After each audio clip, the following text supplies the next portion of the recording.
Good morning Telangana. నేను సంగప్ప. ఈరోజు రాజ్యాంగ నిర్మాత డాక్టర్ బిఆర్ అంబేద్కర్ 125వ జయంతిని దేశమంతా ఘనంగా జరుపుకుంటుంది. ప్రపంచంలోని అతి పెద్దదైనటువంటి ప్రజాస్వామిక దేశానికి దిక్సూచి ఇచ్చినటువంటి అంబేద్కర్ దిశానిర్దేశాన్ని ఆశయాలను అన్ని రాష్ట్ర ప్రభుత్వాలు కేంద్ర ప్రభుత్వం కూడా దాన్ని తీసుకుని ముందుకు పోతున్నాయి. ముఖ్యంగా మన రాష్ట్ర ప్రభుత్వం ఈరోజు 125 అడుగుల ప్రపంచంలోని అతి పెద్దదైనటువంటి ఒక విగ్రహానికి, అంబేద్కర్ విగ్రహానికి రాష్ట్ర ప్రభుత్వం శంకుస్థాపన చేస్తుంది. అది ప్రధానంగా ఉన్నటువంటి అన్ని పత్రికల్లో ఉన్నటువంటి వార్త. ఇక వేరే వార్తలు చూసినట్టయితే రాష్ట్రంలో ఎండ చాలా తీవ్రంగా ఉంది. నిన్న హైదరాబాద్లోనే 43 డిగ్రీల సెల్సియస్ వేడి ఎండ నమోదైంది. అది ప్రధానంగా ఉంది. అందుకే ఒక వారం రోజుల ముందే సెలవులు ఇవ్వాలని చెప్పి ప్రభుత్వం ప్లాన్ చేస్తున్నట్టుగా వార్తను ఇంకా డిసైడ్ చేయలేదు, వార్త ఉంది అది. ఆ తర్వాత మొత్తం రాష్ట్రం మొత్తం పచ్చదనం పెంచితేనే, గ్రీనరీ పెంచితేనే రాష్ట్రం మేలు జరుగుతుందని చెప్పి నిన్న సీఎం ఈ కార్పొరేటర్లకు ఇచ్చినటువంటి శిక్షణ తరగతులు చెప్పారు. దాంతోపాటు నగరాల్లో గుణాత్మక మార్పులు తెచ్చేందుకు కృషి చేయాలి, అవినీతికి దూరంగా ఉండాలని చెప్పి కూడా నిన్న సీఎం చెప్పారు. తర్వాత భద్రాద్రి అభివృద్ధి అధ్యయనం కోసం సీఎం నిన్న సమీక్ష నిర్వహించారు. అధికారులని దానిపైన పూర్తిగా ఒక రిపోర్ట్ ఇవ్వమని చెప్పి నిన్న అధికారులకు ఆదేశించారు. అది ప్రధానంగా ఉన్నటువంటి వార్త. ఈ అంశాలపై చర్చించేందుకు ముఖ్యంగా మనం అంబేద్కర్ దార్శనికత, దిశానిర్దేశం. ఇప్పటికీ ఇన్నేళ్ల తర్వాత కూడా అంబేద్కర్ రాజ్యాంగం రాసి 60 ఏళ్ళు అయింది.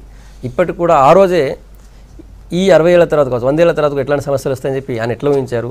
ఇప్పటికి మనకి చిన్న సమస్య వచ్చినా, పెద్ద సమస్య వచ్చినా అంబేద్కర్ రాజ్యాంగాన్ని ఆశ్రయించేటువంటి పరిస్థితి మనం దానికి సంబంధించి మనం మాట్లాడదాం. మనతో మాట్లాడేందుకు స్టూడియోలో టీఆర్ఎస్ నుంచి చీఫ్ విప్ కొప్పుల ఈశ్వర్ గారు, తర్వాత ప్రొఫెసర్ డాక్టర్ కృష్ణ గారు హెచ్సియు నుంచి మన దగ్గర ఉన్నారు. ఈశ్వర్ గారు, ఆ రోజే అంబేద్కర్ గారు ఈ సామాజికపరమైనటువంటి హెచ్చుతగ్గులు పోవాలి, ఆర్థికపరమైనటువంటి హెచ్చుతగ్గుల కంటే ముందు సామాజికపరమైన హెచ్చుతగ్గులు పోతేనే అందరికీ సమన్యాయం జరుగుతుందని చెప్పి ఊహించి రాశారు. ఆయన అనుకున్నటువంటి ఆశయాల్లో ఇప్పటికీ కనీసం సగమైన అమల్లోకి వచ్చాయి, సగమైన ఆయన ఆశయం నెరవేరింది అనుకోవచ్చా? వాస్తవంగా డాక్టర్ బాబాసాహెబ్ అంబేద్కర్ గారు భారతమాత కన్నా గొప్ప ముద్దుబిడ్డ. ఆయన దేశంలో ఉన్నటువంటి పేద వర్గాలైనటువంటి ఎస్సీలు, ఎస్టీలు అనేక సంవత్సరాలుగా వివక్షకు లోనైనటువంటి ఈ వర్గాలు తప్పకుండా సమాజంలో గౌరవంగా అందరితో సమానంగా ఉండాలని, అన్ని రంగాలలో వాళ్ళు కూడా సాటి మనుషులుగా ఎదగాలని కోరుకున్నటువంటి గొప్ప వ్యక్తి. అదేవిధంగా ఒక ఎస్సీ, ఎస్టీలు, నిమ్నజాతి వర్గాల కోసమే కాకుండా భారత రాజ్యాంగాన్ని నిర్మించే సందర్భంలో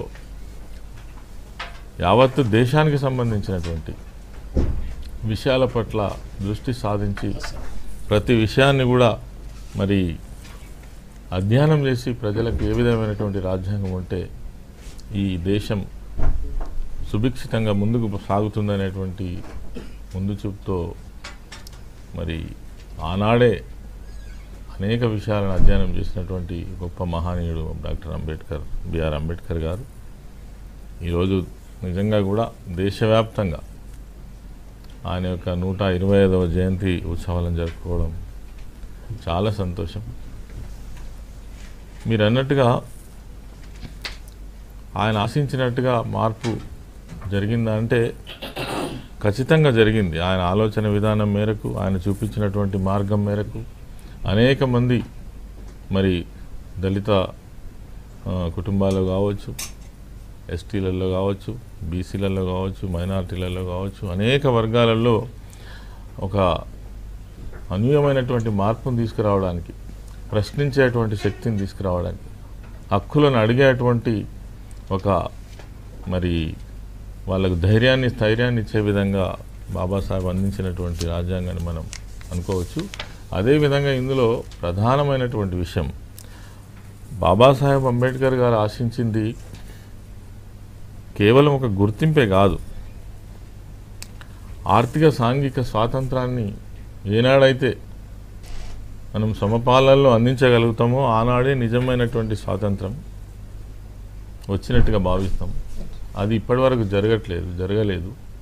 అది జరగనంత కాలం నిజమైన స్వాతంత్రం మనం భావించలేము. అది జరగాల్సినటువంటి అవసరం ఉంది. ప్రతి ఒక్కరికి సంపదలో భాగస్వామ్యం ఇవ్వాల్సినటువంటి అవసరం ఉంది. తద్వారానే కులాన్ని మరి ఈ కుల వ్యవస్థను నిర్మూలించగలుగుతామని చెప్పినటువంటి మహా వ్యక్తి. అది జరగాల్సినటువంటి అవసరం ఉంది. దానికోసం అనేక ప్రయత్నాలు జరుగుతున్నప్పటికీ మరి తరతరాలుగా వస్తున్నటువంటి ఆచార సాంప్రదాయ భారతదేశంలో ఉన్నాయి కాబట్టి, తదనుగుణంగా ప్రభుత్వాలు కూడా వాటికి కట్టుబడి ఉంటున్నాయి కాబట్టి, వాటి కంపల్షన్ ప్రభుత్వాలపైన ఆ ప్రభావం చూపుతుంది కాబట్టి దాని నుంచి బయటికి రాలేకపోతా ఉన్నారు. డెఫినెట్గా రానున్నటువంటి కాలంలో ఈరోజు మీరు అన్నట్టుగా భారత రాజ్యాంగం రాసి 60 సంవత్సరాలు దాటిన తర్వాత కూడా ఒక గణనీయమైనటువంటి చర్చ జరుగుతూ ఉంది. దీని ప్రభావం పరిణామ క్రమం తప్పకుండా దళిత వర్గాల్లో ఒక చైతన్యాన్ని నింపుతుంది. తప్పకుండా ఈ మార్పును మనం ఆశిస్తాం.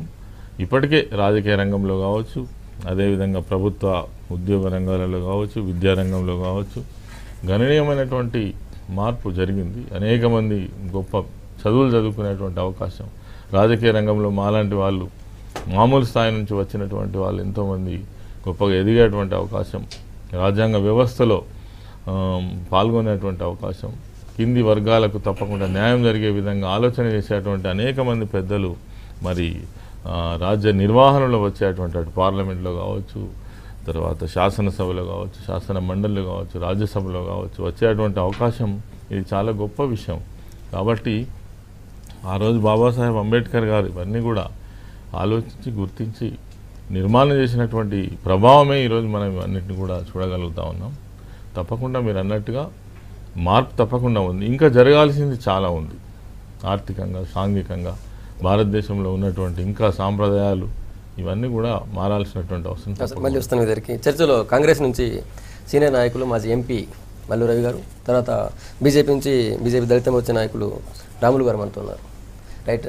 ప్రొఫెసర్ కృష్ణ గారు, ఇప్పటికి కూడా మనం అంబేద్కర్ సూచించినటువంటి మార్గంలో ఆయన దిశానిర్దేశంలో వెళ్తున్నాం. ఆయన రాసినటువంటి అదే రాజ్యాంగం ప్రకారం వెళ్తున్నాం. కానీ ఆయన ఆశయాల్ని ఏ స్థాయిలో చేరుకోగలిగాం ఇప్పటివరకు? ఒకటి 2-3 విషయాలు మనం మాట్లాడుకోవాలండి. ఈరోజు జాతీయ స్థాయిలోనే కాకుండా అంతర్జాతీయ స్థాయిలో కూడా అంబేద్కర్ జయంతి ఉత్సవాలని జరుపుకోవడం జరుగుతూ ఉంది. ఐక్యరాజ్య సమితిలో నిన్న అంబేద్కర్ మీద ఒక సదస్సు కూడా నిర్వహించడం అనేది జరిగింది. మనం అందరం హర్షించదగినటువంటి అంశం. ఆయన పట్ల ఉన్న ప్రేమ గౌరవంతో ఈరోజు దేశంలో 125 అడుగుల ఎత్తు కలిగినటువంటి విగ్రహాలని కూడా ఈరోజు ఆవిష్కరించడం అనేది జరుగుతూ ఉంది.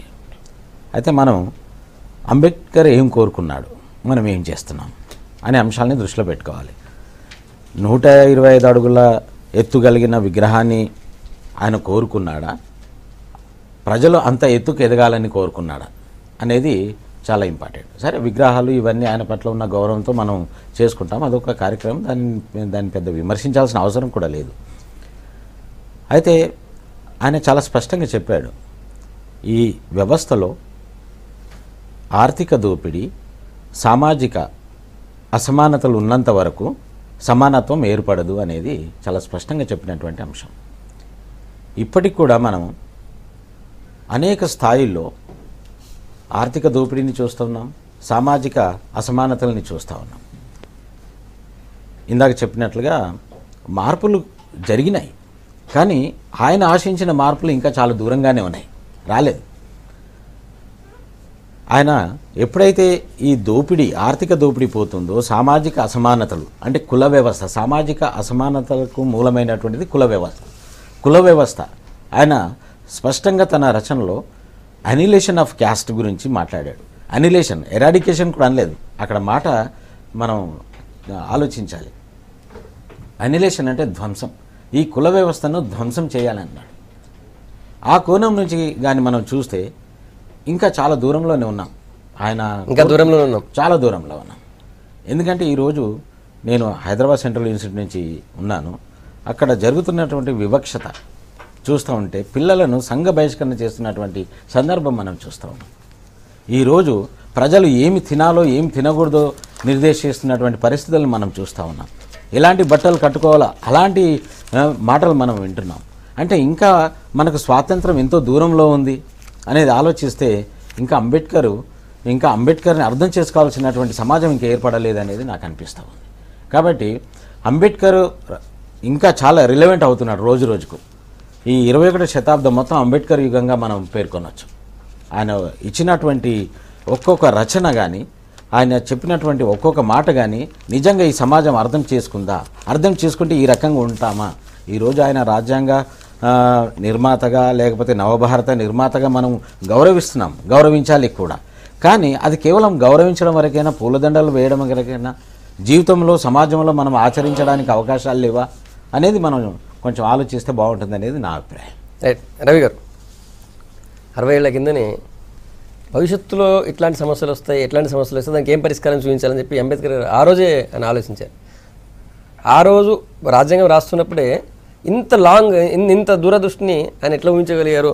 అలాంటి పరిస్థితి అంటే ఆయన అనుకున్నటువంటి ఏదైతే ఆశయం ఉందో, ఈ సామాజిక హెచ్చుతగ్గులు పోవాలని చెప్పి ఇంకా ఇంత లాంగ్ టైం ఉంటాయని చెప్పి ఆయన ఊహించారా? అంబేద్కర్ గారి ఏప్రిల్ 14కి ఇప్పుడు జరుపుకున్నటువంటి ఏప్రిల్ 14కి ఇంతకుముందు జరుపుకున్నటువంటి ఏప్రిల్ 14కి ఒక గుణాత్మకమైన మార్పు కనపడుతుంది. ఇక్కడ ఉన్నటువంటి ప్రాంతీయ పార్టీలకు సంబంధించిన ప్రభుత్వాలు కానీ, కేంద్రంలో ఉన్నటువంటి జాతీయ పార్టీలు కానీ, లేక ప్రపంచ దేశాలు కానీ ఇవాళ అంబేద్కర్ గారి సిద్ధాంతాన్ని గుర్తించి ఆయన ఆలోచన విధానం ద్వారా ప్రజాస్వామ్యయుతంగా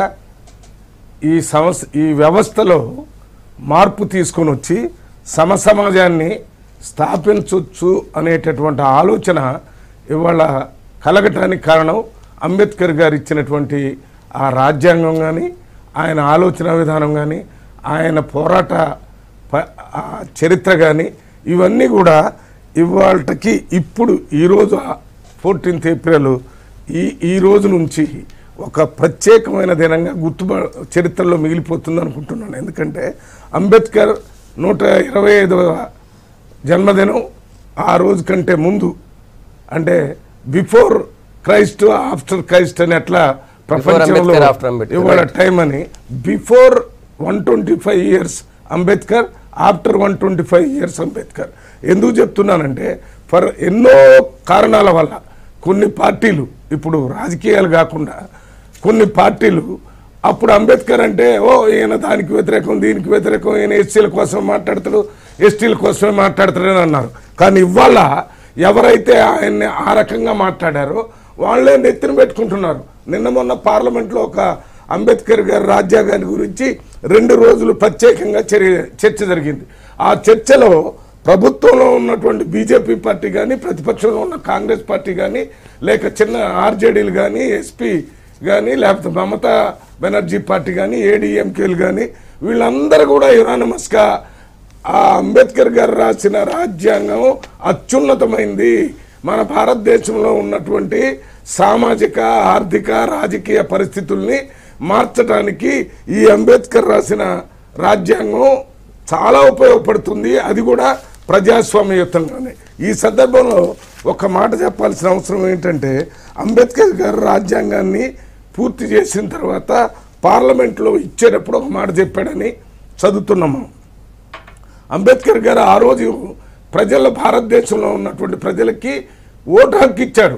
అమెరికాలో ఓటు హక్కు అందరికీ ఒకసారి ఇవ్వలేదు, నల్ల జాతి వాళ్ళకి తర్వాత ఇచ్చారు, తెల్ల జాతి వాళ్ళకు మాత్రమే ఓటు హక్కు ఉండేది. కానీ ఇక్కడ మనం దళితులుగా పిలువబడేటటువంటి దళితులకి, గిరిజనులకి, బీసీలకి, ఓసీలకి అందరికీ రాజ్యాంగంలో ఒకేసారి, మనకు స్వతంత్రం వచ్చిన తర్వాత రాజ్యాంగం రాసినప్పుడు అంబేద్కర్ గారు దానికి చైర్మన్గా ఉండటం వల్ల ఇక్కడ ఉన్నటువంటి అన్ని కులాలకి, అన్ని మతాలకి, చదువుకున్న వాళ్ళకి, చదువు రాని వాళ్ళకి, ఆడవాళ్ళకి, మగవాళ్ళకి అందరికి కూడా ఒక ఓటు హక్కు ఇవ్వటమే కాకుండా ఒక్క ఓటుకి ఒకటే విలువ. కలెక్టర్ గారు ఓటు వేస్తే ఒకటే నంబర్ అవుతుంది, ఆ ఆఫీసులో పనిచేసే అటెండర్ ఓటు చేసినా అదే రకంగా ఆడవాళ్ళు ఓటు వేసినా అంతే, మగవాళ్ళు ఓటు వేసినా అంతే. ఇది చాలా గొప్ప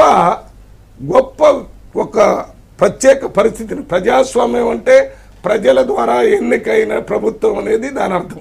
ప్రజల ద్వారా ఎన్నిక కావాలంటే అందరు ప్రజలు ఓట్లు వేయాలనే దాన్ని దాంట్లో కల్పించాడు.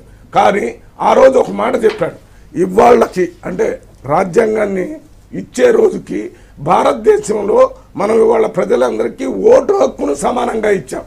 ఓటు హక్కును సమానంగా ఇచ్చాం. కానీ ఈ దేశంలో కులాల వల్ల మతాల వల్ల విడిపోయి ఇవాళ సామాజిక అసమానతలు ఉన్నాయి.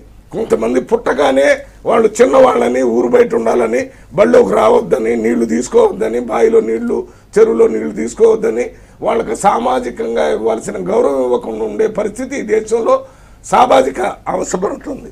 అదే రకంగా ఆర్థిక అసమానత ఉంది. అంటే కొంతమందికి చాలా డబ్బు ఎక్కువగా ఉంది, కొంతమందికి అసలు కటిక దరిద్రంలో ఉన్నారు. ఇంకోటి రాజకీయంగా కొంతమందే ఈ దేశంలో ఆ రాజకీయ హక్కుల్ని అనుభవించే పరిస్థితి ఉంది. సామాజిక, ఆర్థిక, రాజకీయ ఈ 3 స్థాయిల్లో అసమానతలు పెద్దగా ఉన్నాయి. మరి దీంట్లో రాజ్యాంగంలోనే రాజ్యాన్ని తీసేయడానికి వీల్లేదు. ఎందుకంటే ఇది మన ప్రజాస్వామ్య దేశం కాబట్టి ఈ రాజ్యాంగంలో నేను అవకాశం కల్పించాను. పార్లమెంటు అంటే అత్యున్నతమైనటువంటి పార్లమెంటు భారతదేశానికి ఒకటి వేదిక, అది ప్రజా అభిప్రాయాన్ని రిఫ్లెక్ట్ చేసేటటువంటి ఒక వ్యవస్థ. అదే రకంగా అసెంబ్లీ, ఈ రెండిట్లో కూడా ప్రజాస్వామ్యయుతంగా ఈ రాజ్యాంగంలో నేను అవకాశం కల్పించాను కాబట్టి మీరు చట్టాలు తీసుకొని రండి. ఆ చట్టాల ద్వారా ఈ ప్రజాస్వామ్య వ్యవస్థలో మీరు సామాజిక సమానత్వాన్ని తీసుకొని రండి, ఆర్థిక సమానత్వాన్ని తీసుకొని రండి, రాజకీయ సమానత్వం, ఈ 3 తీసుకొని రమ్మని చెప్పి ఆ రోజే చెప్పాడు. ఒకవేళ ఈ 3 సమానత్వాలను మీరు తీసుకోకుండా ఒక్క ఓటు మాత్రమే సమానంగా ఉందని పరిపాలన వ్యవస్థను నడిపిస్తే ఇవాళ మనం నిర్మించుకున్నటువంటి ఈ అందమైన ప్రజాస్వామ్య భవనాన్ని ప్రజలే రాళ్లతో కొట్టి పడగొడతారు, ప్రజాస్వామ్యం పాడైపోద్దని చెప్పారు. కానీ ఇవాళ 60 సంవత్సరాల్లో ఆయన చెప్పినంత ఎక్కువ చేయకపోయినా కొంత పార్లమెంట్లో, అసెంబ్లీలో, వివిధ రాష్ట్రాల్లో మార్పులు ఆయన చూపించిన రాజ్యాంగం ద్వారా జరగబట్టి ఆ వ్యవస్థ పడిపోలేదు. కానీ వ్యవస్థని పడగొట్టే ఒక ప్రయత్నం మాత్రం జరిగింది. మీకు నక్సలైట్లని భారతదేశంలో ఒక సగభాగంలో రాష్ట్రాల్లో ఇవాళ ఆర్థిక వ్యవస్థలో ఉన్న డబ్బు సగం ఆ నక్సలైట్లు చేసేటటువంటి కార్యక్రమం ఆపు చేయడానికే ఎన్నికైన ప్రభుత్వాలు పనిచేస్తున్నాయి. ఎందుకని నక్సలైట్లు వచ్చారు? నక్సలైట్లు ఇంతకుముందు భారతదేశాన్ని పరిపాలించినటువంటి బ్రిటిష్, అంటే లండన్ నుంచి ఇక్కడికి రాలేదు, ఇక్కడ అదే చైనా నుంచి రాలేదు. ఎక్కడి నుంచి వచ్చారు? మనకి ఎక్కడైతే అసమానతలు ఎక్కువైనాయో సామాజికంగా, ఆర్థికంగా, రాజకీయంగా, ఇవి రాజ్యాంగం ప్రకారం మార్పు జరగలేదో దాని మీద ప్రజలు తిరుగుబాటు చేసి ఈ రాజ్యాంగం నువ్వు రాసినా కానీ పనిచేయటం లేదన్నారు. ఇప్పటికైనా ఒక గుణాత్మకమైన మార్పు వచ్చింది. జాతీయ పార్టీలు, ప్రాంతీయ పార్టీలు అందరూ కూడా అంబేద్కర్ గారు రాసిన రాజ్యాంగాన్ని గౌరవించి, ఆయన గౌరవించి ముందుకు పోతే అన్ని సమస్యలు పరిష్కారం అవుతాయి. అంబేద్కర్ గారు ఎస్సీ ఎస్టీల కోసం రాజీనామా చేయలేదు. ఆయన మంత్రిగా ఉన్నప్పుడు మహిళలకి సమాన హక్కులు ఆస్తిల్లో ఇవ్వాలని చెప్పి అక్కడ ఒక బిల్లు పెడితే ఆ బిల్లుని ఆ రాంటుండ ప్రభుత్వం సపోర్ట్ చేయలేదు. కాబట్టి ఈ బిల్లు పాస్ చేయకపోతే ఆ ఆడవాళ్ళు కూడా దళితుల్లాగానే హక్కులు లేకుండా ఉన్నారు, వాళ్ళకి అన్యాయం జరిగిద్దని ఆయనకు ఉన్నటువంటి మంత్రి పదవిని రాజీనామా చేశాడు. అంటే ఆయన భారతదేశంలో ఉన్న ప్రజలందరూ కూడా అన్ని రంగాల్లో పైకొచ్చి ప్రపంచ దేశాల్లో అభివృద్ధి చెందిన దేశాలు ఏ రకంగా ఉన్నాయో ఆ రకంగా నా దేశం, నా ప్రజలు బాగుపడాలని మాత్రమే రాజ్యాంగాన్ని రాశాడు. ఈరోజు ఆయన రాసిన స్ఫూర్తిని అన్ని పార్టీలు గుర్తించాయి కాబట్టి మంచి జరుగుతుంది. ఇవాళ మనకి ప్రాంతీయ పార్టీగా ఉన్నటువంటి ఇక్కడ ముఖ్యమంత్రి గారు అంబేద్కర్ గారి స్టాచ్యూని 165 అడుగులు 125 అడుగుల అంబేద్కర్ స్టాచ్యూని పెట్టడానికి నిర్ణయం చేయడం ఒకటి, దాంతోపాటు 36 ఎకరాల భూమిని కూడా దానికి ఇచ్చి అంబేద్కర్ స్క్వేర్ను కూడా పెట్టడం అనేది దాన్ని 100% మేము కాంగ్రెస్ పార్టీలో ఉన్నా కూడా ఇది అంబేద్కర్ గారి ఆలోచన విధానాన్ని, ఆయన్ని గౌరవిస్తే రాజ్యాంగాన్ని గౌరవించినట్టు, రాజ్యాంగాన్ని గౌరవిస్తే సామాజిక, ఆర్థిక, రాజకీయ సమానత్వం వచ్చినట్టు. ముందు అంబేద్కర్ గారి స్టాచ్యూలు ప్రపంచంలో ఏ దేశంలో ఏ నాయకుడికి లేనన్ని స్టాచ్యూలు ఇవాళ భారతదేశంలో ఉన్నాయి. స్టాచ్యూ వల్ల ఏం జరిగిందో చెప్తున్నాను. ఆ స్టాచ్యూ అనేది అంబేద్కర్ గారి ఆలోచన విధానానికి, ఆ రాజ్యాంగానికి స్ఫూర్తి. దాన్ని చూసుకొని చదివచ్చు అందరూ కూడా ఇవాళ ముందుకు వస్తున్నారు. ఆ స్థాయిలో అందరూ అన్ని పార్టీలు కూడా ఇవాళ అంబేద్కర్ గారిని గౌరవిస్తున్నామనే దానికి వచ్చారు కాబట్టి వాళ్ళకి ప్రత్యేక ధన్యవాదాలు తెలియజేస్తున్నాను. రాములు గారు, ఇంతకుముందు మల్లురావు గారు అన్నట్టు 60 ఏళ్ల తర్వాత కూడా 60 ఏళ్ల ప్రజాస్వామ్య పాలన తర్వాత కూడా ఇప్పటికి కూడా మన ప్రభుత్వాలు ఎక్కువగా శాంతి భద్రతల కోసం ముఖ్యంగా ఈ ఆర్థిక అసమానతలు అని చెప్పి ఏదైతే నక్సలిజం కావచ్చు ఇంకా ఇట్లాంటి ఇష్యూస్ మీద ఖర్చు పెడుతున్నాను అన్నారు. మరి ఇప్పటికి కూడా అంత ఈ 60 ఏళ్ల ప్రజాస్వామ్య పాలన తర్వాత కూడా ఆర్థిక అసమానతలు ఎందుకు తగ్గట్లేదు? ముఖ్యంగా విషయం ఏంటంటే డాక్టర్ బిఆర్ అంబేద్కర్ గారు వారు ఈ దేశంలో ఎన్నో ఆటుపోటులతోటి వాడు విద్యాభ్యాసం చేయడం జరిగింది. ఆ రోజుల దేశంలో ఉన్న పరిస్థితులు దళితులు గుడికి రాకుండా బడికి రాకుండా వారికి ఊరి బయట ఇటువంటి అవకాశాలు ఆ రోజు సమాజంలో ఉండే. అంబేద్కర్ గారు వారి యొక్క విద్య వల్ల భారతదేశంలో దళితులు ఎంత చదువుకుంటే అంత అభివృద్ధి చెందుతారు, ఈ సమాజాన్ని మార్పు చేస్తారన్న ఆలోచన ఆ రోజు అంబేద్కర్ గారికి ఒకటే ముఖ్యమైన ఉద్దేశము, మనము విద్య ముందు నేర్చుకోవాలనేది ప్రజలకు పిలిపించడం జరిగింది. కానీ అంబేద్కర్ గారు చాలా ముందు జాగ్రత్తగా ఎన్ని ఉద్యమాలు చేస్తున్నా ఈ యొక్క దేశంలో అసమానతానికి ఆర్థిక వ్యవస్థకు అంటరానితనానికి పోరాటం చేస్తూ కూడా ఆ రోజు కాంగ్రెస్ ప్రభుత్వం కాకముందు స్వతంత్ర ఉద్యమంలో మహాత్మా గాంధీ వారు స్వతంత్ర ఉద్యమాన్ని ప్రారంభం చేశాడు. కానీ అప్పుడు అంబేద్కర్ మీకు స్వతంత్రం వస్తే మీతోటి మాకు స్వతంత్రం రావాలి, మాకు స్వతంత్రం లేదు, మీతోటి సమానంగా కూర్చునే అధికారం లేదు, మీతో మంచినీరు తాగే అధికారం లేదు, మీతో బడికి పోయే అధికారం లేదు, ముందు మమ్మల్ని స్వతంత్రం చేయండి, ఆ తర్వాత స్వతంత్రం అడుగుదామని అంబేద్కర్ గట్టి పోరాటం చేశాడు. ఎందుకు చేసిండు? ఆ రోజు భారతదేశంలో భారత సంస్కృతిలో ఇటువంటి అంటరానితనం అస్పృశ్యత ఉన్నది కాబట్టి అంబేద్కర్ గారు మొట్టమొదటిగా చేసిండు. ఆ రోజులలో మాతు చెరువు మంచినీళ్ళు రానియకుండే ఫస్ట్ మాతు పోరాటం స్టార్ట్ చేశాడు. గుడిలకు రానియకుండే మహారాష్ట్రలో గుడికి ప్రవేశానికి పోరాటం చేసిండు. విద్య విషయంలో పోరాటం చేసిండు. వారు ఈ పోరాటం చేస్తూ చేస్తూ ఈ దేశ పరిస్థితులలో అతనికి పార్లమెంట్లో అవకాశం వచ్చింది. పార్లమెంట్లో అవకాశం వచ్చినప్పుడు మంత్రిగా వారు న్యాయమంత్రిగా ఉన్నప్పుడు అతడు హిందూ కోడ్ బిల్లు ప్రవేశపెట్టిండు. ఎందుకు ప్రవేశపెట్టిండు? ఈ సమాజంలో అందరూ సమానంగా ఉండాలి, మహిళలు పురుషులు. హిందూ కోడ్ బిల్లు పెడితే అక్కడ కాంగ్రెస్ ప్రభుత్వము దాన్ని వ్యతిరేకించింది. దాన్ని వ్యతిరేకించినాక వారు రిజైన్ చేయడం జరిగింది. అంటే కాంగ్రెస్ నిజంగా వీరి విధి విధానాలను అప్పుడు రాజ్యాంగాన్ని రాసిండ్రు. వీరు అంత రాజ్యాంగాన్ని రాసే ఆలోచన వీరికి ఒక్కరికే ఉన్నది.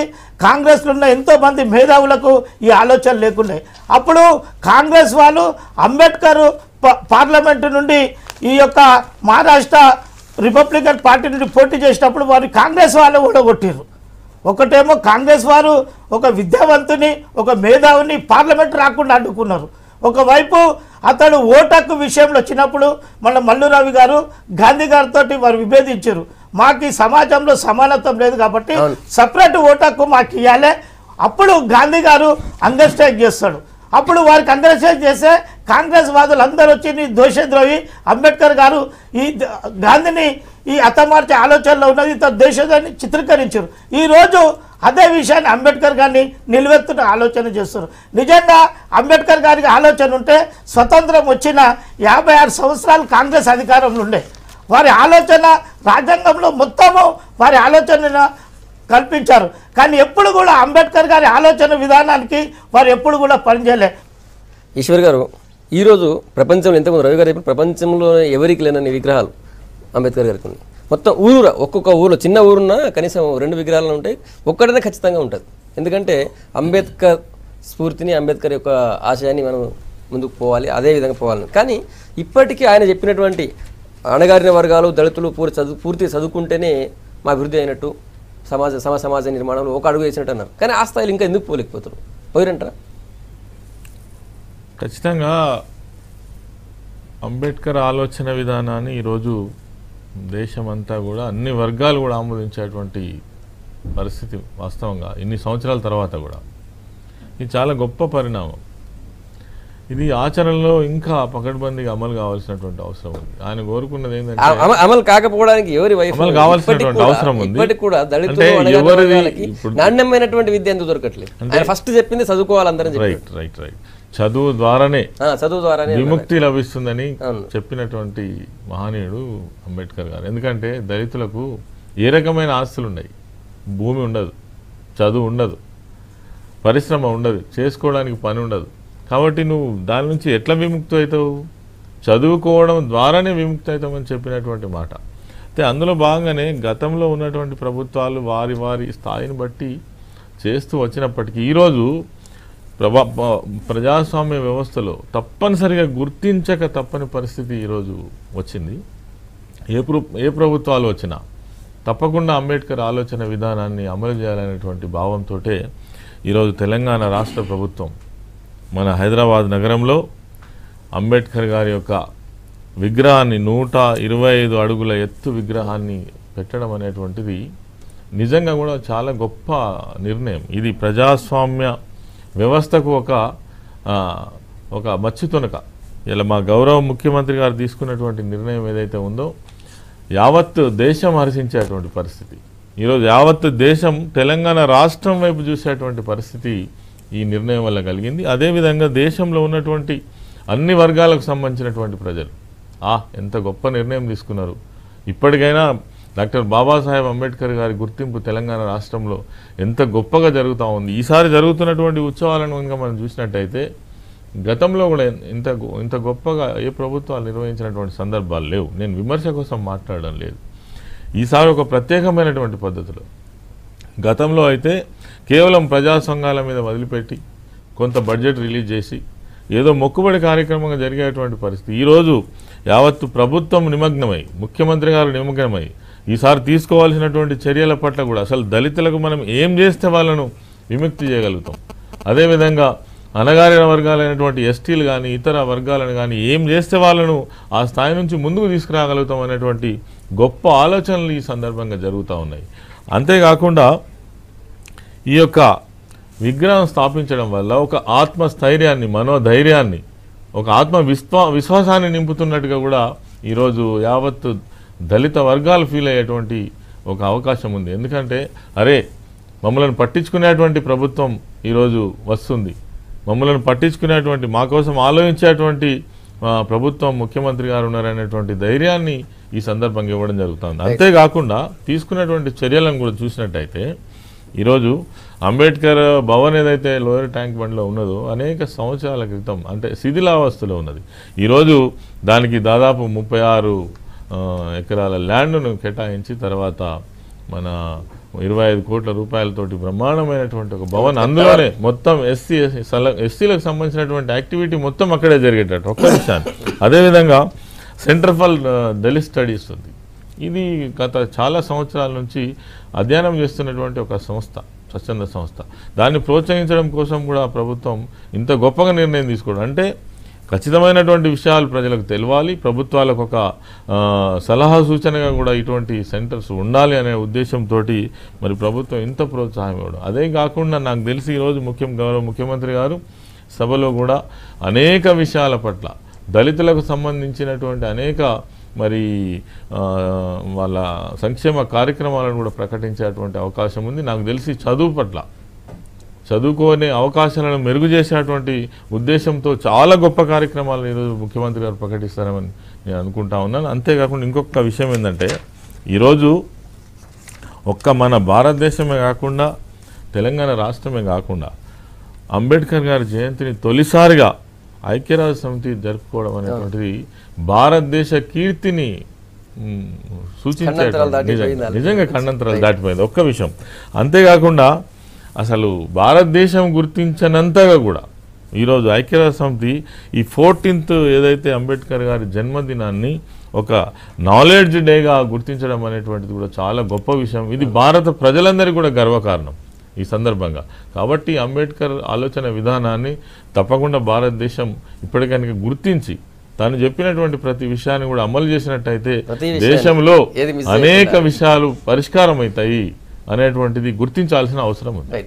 ప్రొఫెసర్ గారు, నిజానికి అంబేద్కర్ గారిని మొన్నటి వరకు అయితే ఒక సెక్షన్కో ఒక వర్గానికో నాయకుడు అన్నట్టు చిత్రీకరించే ప్రయత్నం జరిగింది. కానీ అంబేద్కర్ ఆ రోజు కేవలం ఒక దళితుల కోసమో లేకపోతే గిరిజనుల కోసమో చేసిన పోరాటం కాదు, ప్రశ్నించిన విషయం కాదు. చివరికి మహిళల హక్కుల విషయంలో కూడా అన్యాయం జరిగితే వెంటనే ప్రశ్నించి చివరికి అవసరమైతే మంత్రి పదవిని రాజీనామా చేసిన పరిస్థితి ఉంది. సో ఈ వివక్ష నుంచి ఒక వన్ సైడ్ ఒక సెక్షన్ నుంచి మొత్తం ఓవరాల్గా అందరి నేత అని చెప్పి పరిస్థితి వచ్చింది కదా. సో ఇప్పుడున్న పరిస్థితుల్లో ఎంత రిలవెంట్ ఈ రోజుకి? ఇందాక నేను చెప్పినట్లుగా 21వ శతాబ్దంలోనే కాకుండా 22వ శతాబ్దంలో కూడా అంబేద్కర్ చాలా రిలవెంట్. ఇందాక మన పెద్దలు మాట్లాడుతున్నట్లుగా 68 సంవత్సరాల తర్వాత కూడా ఇంకా వివక్షత పోలేదు, అసమానతలు పోలేదు, ఆర్థిక దోపిడీ కొనసాగుతూనే ఉంది. ఈ అంశాలన్నిటినీ మన ముందర చెప్పడం జరిగింది. అయితే నేను రాజకీయ పార్టీల గురించి మాట్లాడదలుచుకోలేదు. 68 సంవత్సరాలు ఏలినటువంటి పార్టీలు మన మధ్యలో ఉన్నాయి, ఇక్కడే ఉన్నాయి. సరే, టీఆర్ఎస్ అంటే కొత్త పార్టీ, అదొక ఉద్యమ స్ఫూర్తితో వచ్చినటువంటి పార్టీ. ఒక ప్రత్యేక సందర్భంలో దాని అస్తిత్వం అనేది మన మధ్యలో ఉంది. అయితే ఇందాక 68 సంవత్సరాలు ఏలినటువంటి పార్టీలో అటు కాంగ్రెస్ ఉంది, అటు బీజేపీ ఉంది. బీజేపీని కూడా ఈ రోజే వచ్చింది, మొత్తం మారుస్తుంది. ఇందాక పెద్దలు మల్లు రవి గారు అన్నట్లుగా 120 సంవత్సరాలకు మునుపు ఎట్లా ఉంది, 120 సంవత్సరాల తర్వాత ఎట్లా ఉంటుంది అనే అంశాలని మనం కానీ తీసుకుంటే, ఈ 125 సంవత్సరాల మధ్యలో ఈ రెండు పార్టీలు ఉన్నాయి. ఈ రెండు పార్టీల పాలసీలను మనం చూసినాం. ఈరోజు ప్రతి పార్టీ అంబేద్కర్ గురించి మాట్లాడకుండా ఉండలేనటువంటి పరిస్థితి వచ్చింది. అది ఎందుకు వచ్చింది అనేది మనం ఆలోచించాలి. అది అంబేద్కర్ గొప్పతనమా, లేకపోతే అంబేద్కర్ ఇచ్చినటువంటి రాజ్యాంగం గొప్పతనమా, లేకపోతే అంబేద్కర్ని ఈ దేశ ప్రజలు కోరుకుంటున్నారా? అంటే ఖచ్చితంగా అంబేద్కర్ని ఈ దేశ ప్రజలు కోరుకుంటున్నారు. ఎందుకంటే అంబేద్కర్లోనే తమ భవిష్యత్తు చూస్తూ ఉన్నారు. కాబట్టి ఆ భవిష్యత్తు ఇంకా లేదు. కాబట్టి అంబేద్కర్ని ఈరోజు ప్రతి పార్టీ స్మరిస్తున్నటువంటి పరిస్థితి వచ్చింది. ఎందుకంటే అంబేద్కర్ ఈరోజు ప్రత్యక్షంగా మనం చూస్తుంటే నిన్నటి దాకా విమర్శించినటువంటి పార్టీలు కూడా ఈరోజు అంబేద్కర్ని పొగుడుతూ మనకు కనబడుతున్నాయి. వాళ్ళ ఐడియాలజీ మారిందా, లేకపోతే అంబేద్కర్ని వాడుకోవడానికి అంబేద్కర్ నామస్మరణ చేస్తున్నారా అనేది చాలా సీరియస్గా ఆలోచించాలి. ఎందుకంటే ఎక్స్ట్రీమ్ లెఫ్ట్ నుంచి ఎక్స్ట్రీమ్ రైట్ వరకు అంబేద్కరే ఒక ఎజెండాగా వచ్చిందంటే అసలు ఏంది ఇది, ఏం జరుగుతుంది దేశంలో? మళ్ళీ బయటికి మనం ఇక్కడ కూర్చున్నంతసేపు అంబేద్కర్ చాలా గొప్పగా ఉన్నాడని మనం మాట్లాడుకుంటాం. కానీ మెట్లు దిగగానే అంబేద్కర్ గురించి ఒక్కొక్క పార్టీ ఒక్కొక్క రకమైనటువంటి అభిప్రాయాన్ని వెళ్ళబుచ్చుతుంది. మనకు 150 మంది ఎంపీలు ఉన్నారు. 150 మంది ఎంపీలు తక్కువ స్ట్రెంత్ కాదు అసలు నిజంగా చెప్పాలంటే. ఎస్సీ ఎస్టీల నుంచి ఉభయ సభల్లో 150 మంది వాళ్ళు ఒక వాయిస్గా నిశ్చితే మొత్తం పార్లమెంటు దద్దరిల్లేటువంటి పరిస్థితి. కానీ ఈ 150 మంది ఎంపీలు కూడా వాళ్ళ పార్టీల పరిధుల్లోనే ఉండి ఆలోచిస్తున్నారు. కానీ పార్టీ ఎలా చెప్తే అలా మాట్లాడుతున్నారు. కానీ అంబేద్కర్ మావాడు అని చెప్పే పరిస్థితి లేదు. కాబట్టి ఇందాక అన్నట్లుగా అంబేద్కర్ ఒక అస్త్రం ఇచ్చాడు ప్రజలకి. విద్య అనేది విద్య విముక్తి అని మనం అంటాం. విద్య విముక్తికి మార్గం. కానీ ఈరోజు అది రాష్ట్ర ప్రభుత్వం కావచ్చు, లేకపోతే కేంద్ర ప్రభుత్వం కావచ్చు, విద్యకు కేటాయిస్తున్నటువంటి బడ్జెట్ నిధులు ఎలా ఉన్నాయి చూడండి. ప్రతి సంవత్సరం తగ్గుతూ వస్తున్నాయి కానీ పెరగట్లేదు. అంటే అంబేద్కర్ ఒకవైపు చదువుకోమని చెప్తుంటే చదువుకోవడానికి మేము అన్ని అవకాశాలు ఇస్తున్నామని ప్రభుత్వాలు ప్రకటిస్తూ మరోవైపు బడ్జెట్లో కోతలు విధిస్తున్నాయి. ఈరోజు ఉన్నత విద్య చాలా సంక్షోభంలో ఉంది, ప్రాథమిక విద్య చాలా సంక్షోభంలో ఉంది. అసలు సరైనటువంటి నిధులు ఇవ్వడం లేదు. అలాంటి పరిస్థితుల్లో గుణాత్మకమైనటువంటి మార్పు ఎలా వస్తుంది, గుణాత్మకమైనటువంటి విద్య ఎలా ప్రజలకు లభిస్తుంది? ఇది మనం చాలా సీరియస్గా ఆలోచించాలి. ఇవి ఆలోచించకుండా అంబేద్కర్ పెద్దవాడు, అందులో డౌట్ ఏం లేదు. కానీ వాస్తవానికి వ్యవస్థలో జరుగుతున్నటువంటి పరిస్థితి ఏంది అనేది మనం ఆలోచించినప్పుడు వీటికి పరిష్కారాలు వస్తాయి. ఎందుకు రోజు రోజుకు విద్య మీద తక్కువ ఖర్చు చేయడం అనేది జరుగుతూ ఉంది. ఎందుకంటే మౌలికమైనటువంటి అంశం అది. కానీ దానికి నిధులు ఇవ్వట్లేదు, ఇవే ప్రభుత్వాలు ఇవ్వట్లేదు. ఈరోజు మొత్తం మన రాష్ట్రంలో కానీ చూసుకుంటే ఉన్నత విద్య యూనివర్సిటీలకు సరైనటువంటి నిధులు లేవు. తర్వాత కేజీ టు పీజీ విద్య గురించి మనం మాట్లాడుతున్నాం. 2 సంవత్సరాలు గడిచినాయి కానీ ఇప్పటి వరకు ఒక స్పష్టమైనటువంటి ప్రణాళిక రాలేదు. ఆ పాయింట్కి వద్దాము. మల్లురావు గారు, అంబేద్కర్ మీరు ఇంతకుముందు మీరు చెప్పినట్టుగా దేశ స్వాతంత్రంతో పాటు ఫస్ట్ దళితుల స్వాతంత్రం రావాలన్నారు. ఫస్ట్ అదే విషయం చెప్పారు. ఆ తర్వాత చెప్పినటువంటి మెయిన్ పాయింట్ ఏంటంటే చదువుకోవాలనే విషయం. చదువు విషయంలో ఇంతకుముందు ఈశ్వర్ గారు అడిగిన ప్రశ్న మళ్ళీ మీకు అడుగుతున్నా. చదువు విషయంలో ఇప్పటికి కూడా ఎందుకు అందరికీ అందట్లేదు? అందరికీ నాణ్యమైన విద్య అందట్లేదు అంటే ఎక్కడో ఒక దగ్గర మారుమూల ఒక స్కూల్ ఉంటుంది, అక్కడ పిల్లలు ఉంటే టీచర్ ఉంటే పిల్లలు ఉండరు. ఆల్రెడీ 400 స్కూళ్ళు మూసేయాలన్నటువంటి పరిస్థితి కూడా ఇప్పుడు చూస్తున్నాం మనం, పిల్లలు లేక. ఎందుకు ఆ పరిస్థితి వచ్చింది? ఓకే, ఈ స్వతంత్రం రాకముందు భారతదేశంలో విద్య పరిస్థితి, స్వతంత్రం వచ్చిన తర్వాత విద్య పరిస్థితి. ఇప్పుడు మనకి ఆంధ్రప్రదేశ్లో ఒక మాట చెప్తాను, కొంచెం ఒక్క నిమిషం చెప్తాను. ఓకే, ఈ మార్పు ఎంత వచ్చిందని చెప్పడానికి Kaki Madhavarao chief secretary of Andhra Pradesh, united ఆంధ్రప్రదేశ్కి అయ్యాడు. అట్లా ఇంకా K R Narayana president of India అయ్యాడు, ఇంకొక అయ్యాడు. అంటే దేశంలో ఒక విస్తృతమైనటువంటి చర్చ జరిగి దాంట్లో ఒక మార్పు దిశగా పోతుంది. అయితే ఈ మార్పు సరిపోలేదు, అందువలనే ఈ రాజ్యాంగం మీద ఈ ప్రజాస్వామ్యం మీదనే తిరుగుబాటు చేసేటటువంటి వ్యవస్థ మన దేశంలోనే మన ప్రజలే మొదలుపెట్టారు. ఓకే, దాన్ని తగ్గించడానికి కావాల్సిన చర్యలు ప్రజాస్వామ్యంగా చేయాలి. అయితే ఇవాళ భారతదేశంలో కానీ ఇంకో దేశంలో కానీ ఉన్న వ్యవస్థ నుంచి మరి ఉన్నతమైన వ్యవస్థకు మారాలంటే మార్పు కంపల్సరీ, మార్పు ఈజ్ ఇన్వెటబుల్. అయితే మార్పు 2 రకాలుగా వస్తుంది. మార్పు విప్లవాల ద్వారా రక్తపాతంతో మార్పు వస్తుంది, వచ్చింది.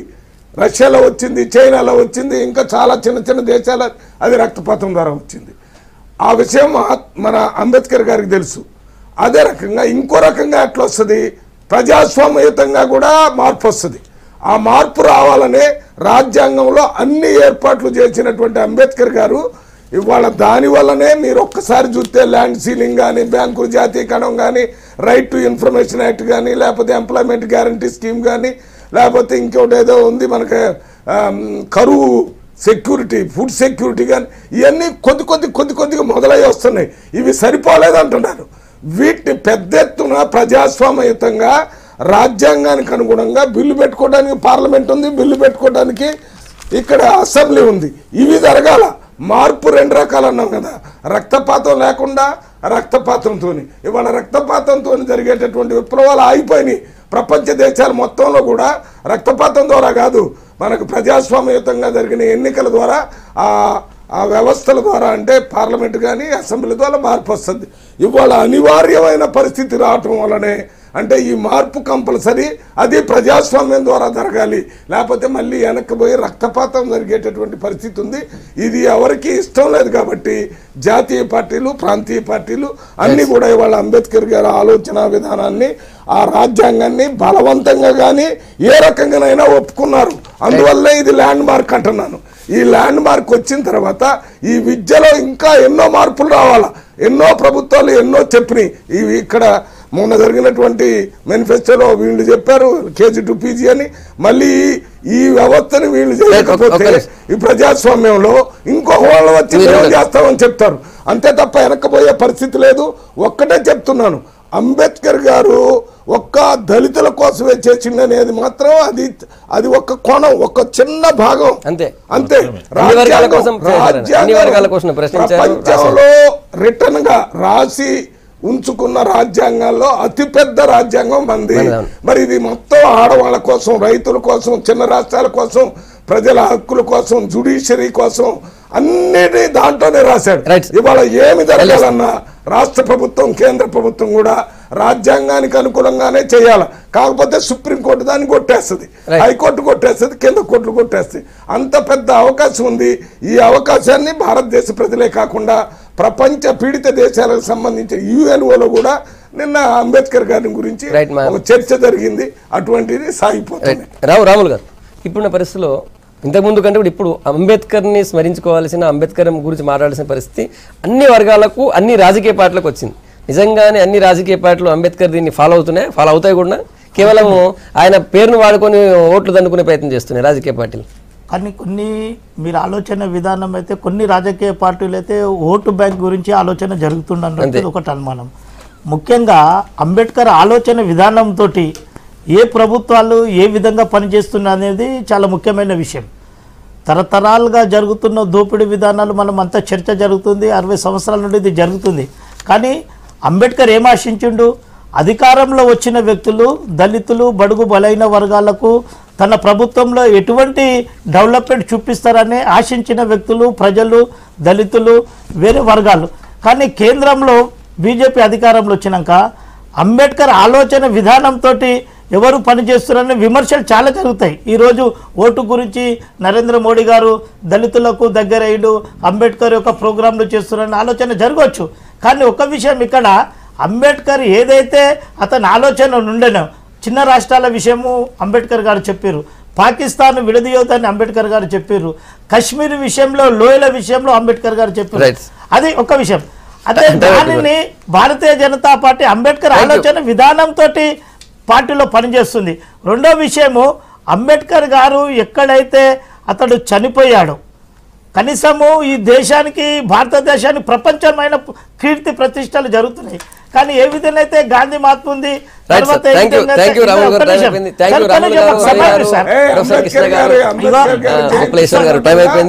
ప్రజలందరికీ V6 ద్వారా శుభాకాంక్షలు తెలియజేస్తున్నాం. అది కూడా చెప్పాలి కదా మేము. శుభాకాంక్షలు చెప్పండి. చెప్పలేదు సార్, మాకు అవకాశం తక్కువ. కేంద్రంలో 125వ జయంతి సందర్భంగా యావత్తు భారతదేశ ప్రజలందరికీ, మరి ముఖ్యంగా కొత్తగా ఏర్పడ్డటువంటి మా రాష్ట్ర, తెలంగాణ రాష్ట్ర ప్రజలందరికీ కూడా శుభాకాంక్షలు ఈ సందర్భంగా తెలియజేస్తా ఉన్నాను. అంబేద్కర్ అనేది అవునన్నా కాదన్నా అందరికీ అవసరము. కాబట్టి చిత్తశుద్ధితో పనిచేయాల్సినటువంటి అవసరం ఉందనేది నేను అందరినీ కోరుతాను. రాములు గారు, మీరు శుభాకాంక్షలు ఇస్తారా తొందరగా? ఈరోజు యావత్తు ప్రపంచంలోనే 125 అంబేద్కర్ బర్త్డే సందర్భంగా దేశంలో ఏ విధంగానైతే ఈరోజు అంబేద్కర్ గారి విషయాలు ఆలోచిస్తున్నారు అంత ప్రజలందరూ, అన్ని వర్గాలు, అదేవిధంగా వారు చేస్తున్న డెవలప్మెంట్ కూడా అదే ఆశిస్తున్నాము. అది భారతీయ జనతా పార్టీ తరఫు. Thank you. చర్చలో పాల్గొన్న అందరికీ ధన్యవాదాలు. నిజానికి అంబేద్కర్ కేవలం దళితులకు మాత్రమే కాదు, దేశంలో సాంఘిక అభద్రతకు గురైనటువంటి ప్రతి ఒక్కరి కోసం కూడా ఆ రోజు ఆలోచించారు. అందులో భాగంగానే ఆయన ఆ రోజు సూచించినటువంటి ఆ దర్శకత్వంలోనే ఈరోజు మన తెలంగాణ రాష్ట్రం కూడా ఏర్పడింది. ఇది ఇవాళ స్పెషల్ డిస్కషన్ ఆన్ అంబేద్కర్. రేపు మళ్ళీ కలుద్దాం. Stay tune.